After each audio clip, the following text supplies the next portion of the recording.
Good afternoon po. Tagalog po lahat or mix lang? Nakakaintindi po ba lahat?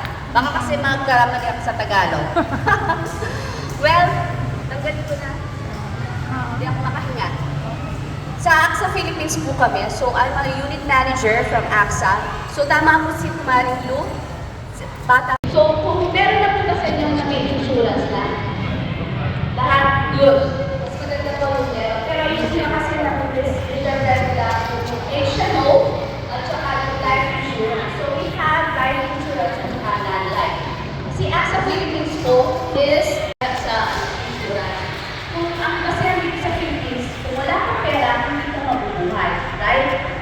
Ang na ano ko lang po, naging natakot sa akin yun, nung namatay ang in-laws ko ng gano'n, sabi ko sa asawa ko, Dad, hanap tayo ng insurance natin for health na babagay sa akin. So, nag-scout po ako ng insurance. At nakita ko po si AXA. Si AXA lang po yung nagbigay sa akin ng igalan na sigurado na up to 100 years old, meron po ako, kung magkakapagkakal illness ako, o hindi ko man magamit, hindi ako nagkasakit, makukuha ko po at ibibigay ko sa anak ko na wala man ako. Ganun po yung assurance ng health insurance natin. Aside from that, kung isa naman sa retirement naman, so sa mga teachers, usually retirement ang after nila, meron naman po tayo doon. Kung at the age of mag-retire ng usually 60, no? 60 years old, meron ng retirement.